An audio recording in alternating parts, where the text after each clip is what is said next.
Estamos de volta, salve, salve! Mais uma aula para você, aula 6 para você, aula 6 para você, né? Então tá lá, hardware, aula 6, continuação da aulinha, né? Então vamos lá, olha só, na aula passada nós falamos o quê? Falamos de fontes de alimentação, depois entramos ali na parte de tipos de placa-mãe on-board, off-board, mista, né?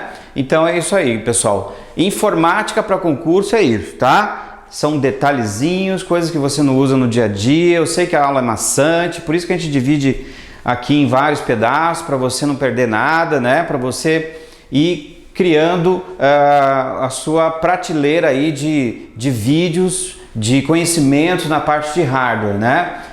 Sempre eu falo pra galera, quer aprender informática, repetição, método Kumon, repete, repete, repete. E claro, muito exercício, faz exercício, entra em sites de exercício para você fazer exercício. Muito bem, olha só, aqui nessa aula 6, são assuntos bem importantes, tá?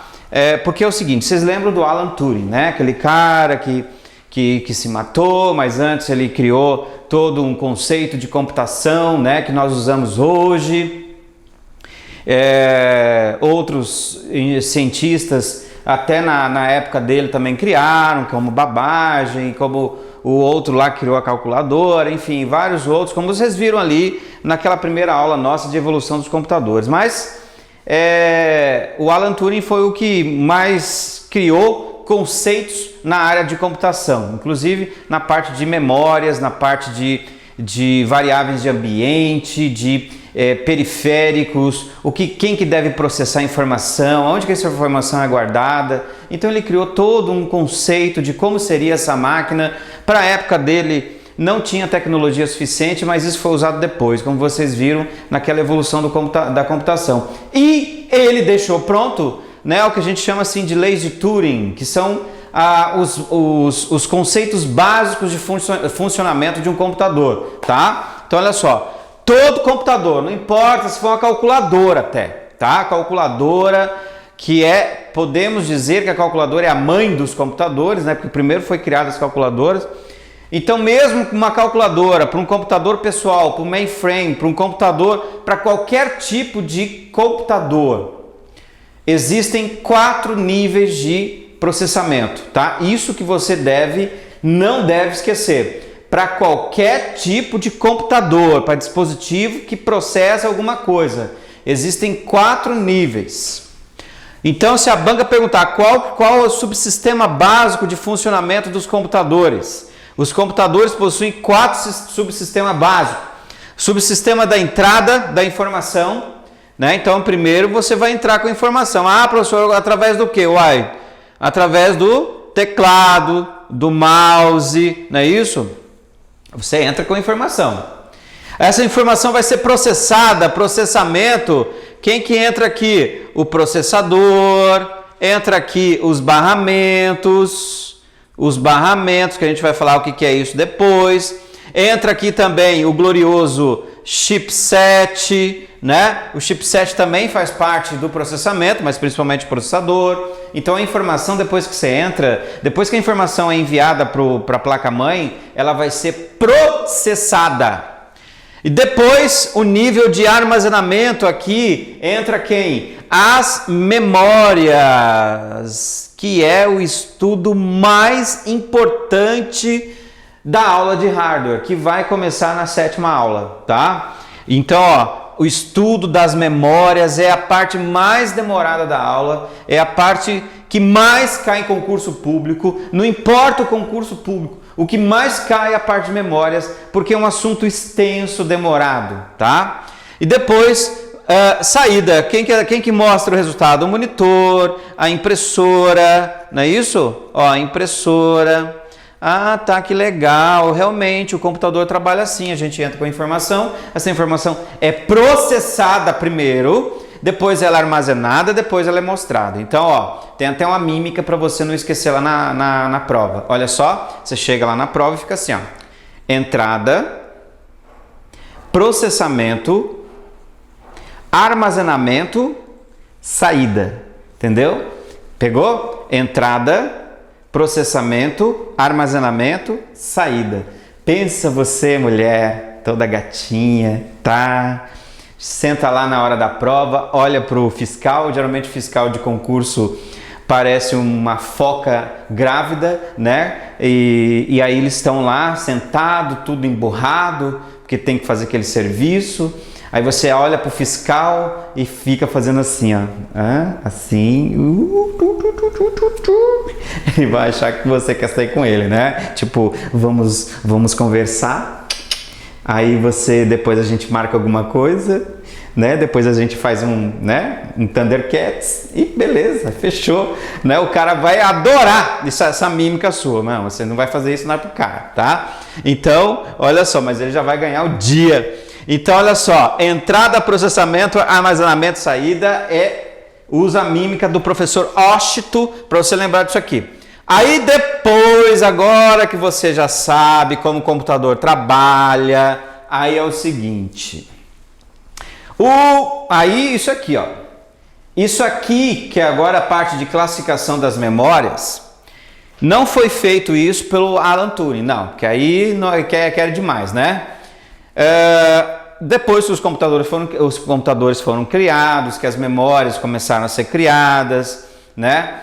Professor, então, peraí, deixa eu entender. Quer dizer que dos níveis de processamento, do subsistema básico de funcionamento, aliás, do computador, o nível que você vai começar vai ser o estudo das memórias. É isso mesmo, tá? A gente já vai começar no estudo nas memórias. Mesmo aqui nessa aula 6, a gente já vai falar de alguma coisa em relação a elas, que é isso aqui, ó, a classificação das memórias. Mas isso aqui não foi feito por Alan Turing.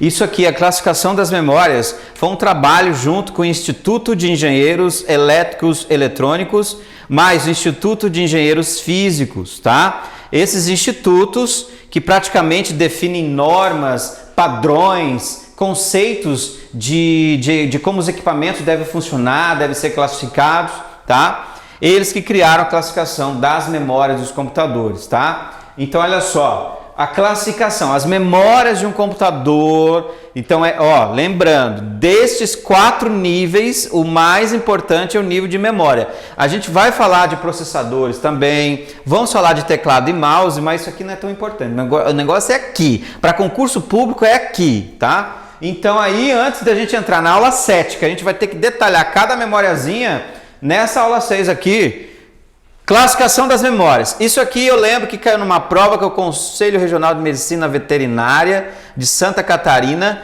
Isso aqui em 2009 foi a FEPESE, tá? Que é uma banca que tem por aqui, que sempre que faz concurso. Já vi isso caindo em concurso do Banco do Brasil, já vi isso aqui caindo em concurso da Anatel, vários concursos como da CESP no caso, caindo a classificação das memórias dos computadores. Pessoal, os computadores são classificados dessa forma aqui. Então eu quero que você coloque aí no seu caderno. Memória primária, memória intermediárias e memórias secundárias. Essas são as 3 classificações de memória que tem, tá? Lembrando que o método intermediário, a classificação intermediária não é muito aceita. Tem alguns estudiosos que não consideram elas como memórias intermediárias, mas o que vale para o concurso é o que está na documentação IEE, tá certo? Então, olha só, memórias primárias. Professor, por que elas receberam o nome de memórias primárias? Porque, anota aí, elas são acessadas primeiro para fazer o quê?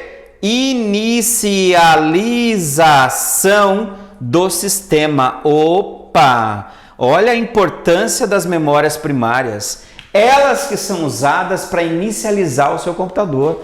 Toda vez que você inicializa o computador, você usa as memórias primárias, tá? Então, por isso que elas são chamadas de memórias primárias, são usadas primeiro e elas são importantes.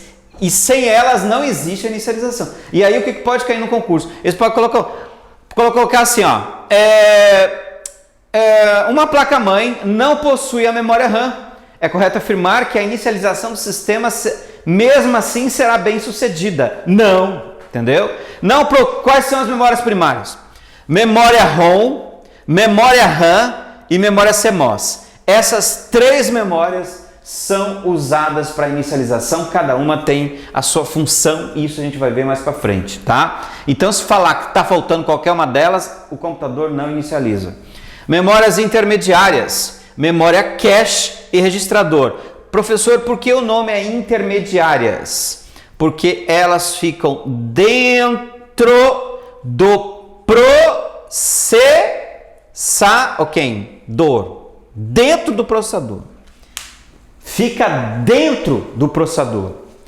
Pessoal, a coisa vai piorar mais para frente. Eu já vou avisando para você que as próximas aulas serão bem puxadas, porque a gente vai ter que estudar frequência, a gente vai ter que estudar,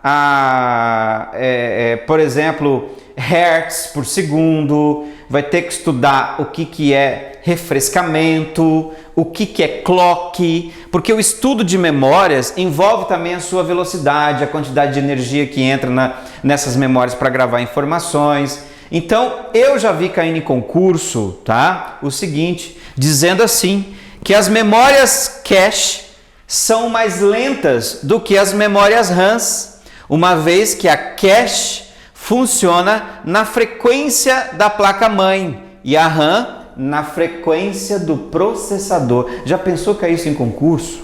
Aí você fala, meu Deus, eu só quero ser funcionário público, eu só quero chegar, fazer meu trabalho, vender Contém 1 grama em Avon e depois conversar com as amigas, ir para a festa de fim de ano, pegar meu saláriozinho todo dia 1º, né?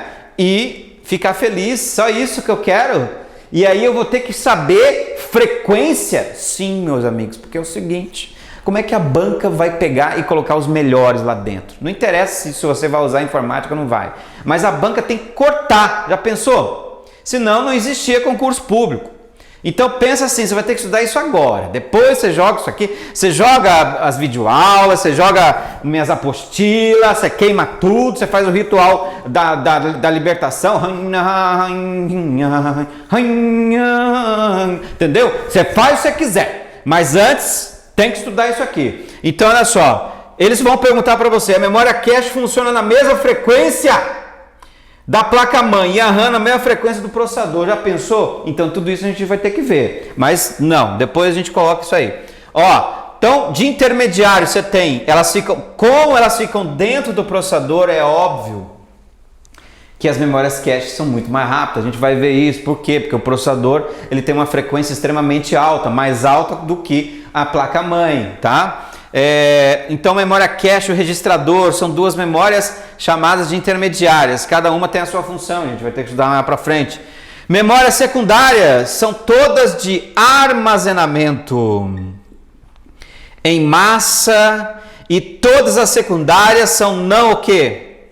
Não voláteis. Olha só, porque tem isso também que cai em concurso. Questão de memória volátil e não volátil. Mas isso aí eu nem criei tópico aqui, porque isso aí não tem muito o que falar. O que é algo volátil? É algo que se perde. Então pensa assim, essa minha mão aqui é a memória. A informação está em cima dela, ou seja, gravada na minha memória. Se você desliga o computador e a informação sai, isso aqui é uma memória volátil ou não volátil? Volátil, porque o quê? Sem energia não consegue guardar a informação. Agora, se você desliga o computador e a informação ainda fica na memória, isso é uma memória o quê? Não volátil. Então, professor, não volátil são memórias que não precisam de energia para guardar a informação dentro, exatamente, tá? Então, ó, quando você tem a não volátil, aqui ó, não volátil, não precisa de alimentação elétrica para manter a informação guardada, manter a informação armazenada, tá? Toma cuidado que a banca pode colocar assim. As memórias voláteis não precisam de eletricidade para gravar a informação, certo ou errado? Eu dei um tempo para você responder. Você respondeu certo, não é isso? Então, tá errado. As memórias não voláteis, elas precisam sim de eletricidade para guardar a informação. Como é que a informação vai ser guardada ali? Por osmose? Não tem como, entendeu? Então, ainda não tem como fazer uma transferência de um corpo, de algo digital para outra ponta se não tem eletricidade. A gente não tem ainda essa tecnologia, tá? Então, olha só, precisa de eletricidade para armazenar, mas não precisa para guardar, tá? Então, isso é importante. Agora, as voláteis, né? Voláteis, tá aqui, precisam do quê? De energia para armazenar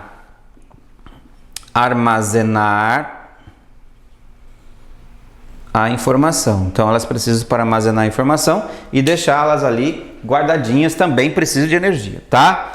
Então olha só, professor, às vezes vão perguntar então qual que é primária, qual que é volátil, qual que não é volátil. Sim, tá? Então só pra gente finalizar aqui, ó, saí um pouco do quadro, voltei. Ó, só pra gente finalizar aqui. Memória ROM, tá? Ela é não volátil. Anota aí no seu caderno. A memória RAM e a CMOS são voláteis, tá? São memórias voláteis, ou seja, precisam da energia para manter a informação ali dentro. Memória cache e registrador também são voláteis, tá? E todas em massa são o quê? Não voláteis. Ô professor, então quer dizer que as secundárias são de armazenamento em massa, são que guardam muita informação, são não voláteis. E quais são elas? Todas as outras memórias. Olha só. HD, CD, DVD, disquete, Blu-ray, HD, SSD ou SSD, zip drive, fita magnética, até zip drive já cai ainda em concurso, disquete cai em concurso, mas professor, eu nem uso, não tem problema, é melhor ainda, aí que a banca adora, porque esse povo novo, a menina nova, 17, 18 anos, não pegou a época do disquete, não pegou a época do zip drive, e aí o que vai acontecer? Cai uma dessa na prova, já ferra tudo. Entendeu? É mais fácil quando cai alguma tecnologia que é do seu tempo, mas quando volta lá no passado, olha só, fita magnética cai em concurso. Você ficava ouvindo o Jovem Pan na sua casa, com o REC, o play, o pause apertado, a tarde inteira com aquele calor dos infernos, gravando, gravando música e ainda ficar pulando vinheta, entendeu? Então, aquela época o cara era feliz para gravar música, né? Então, ainda cai muito fita magnética aqui em concurso, tá certo?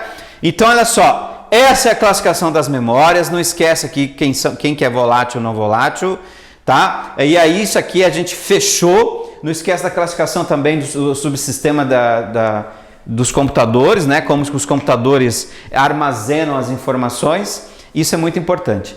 A partir da próxima aula, vamos começar a estudar, sabe o quê?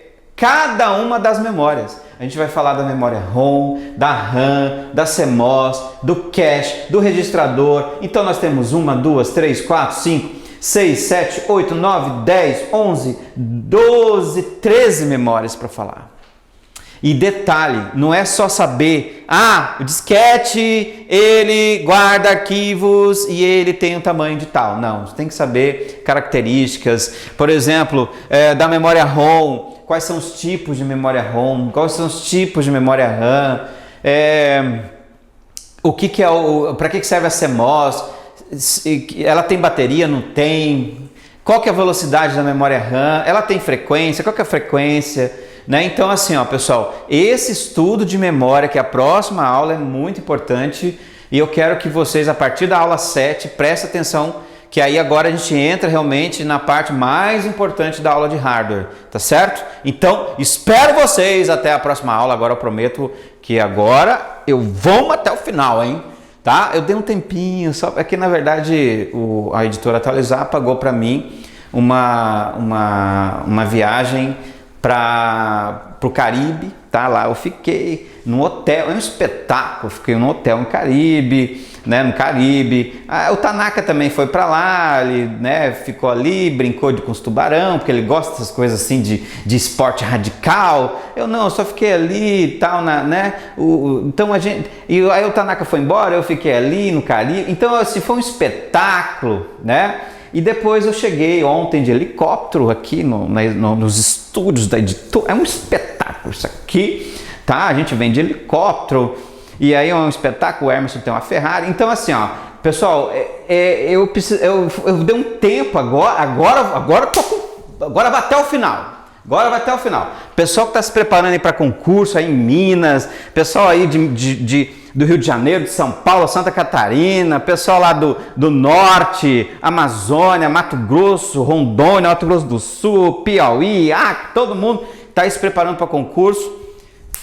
Canal do professor Osto vai resolver seus problemas da informática, entendeu? O mago da informática para você. Então é isso aí. Fechamos. Até a próxima aula. Valeu!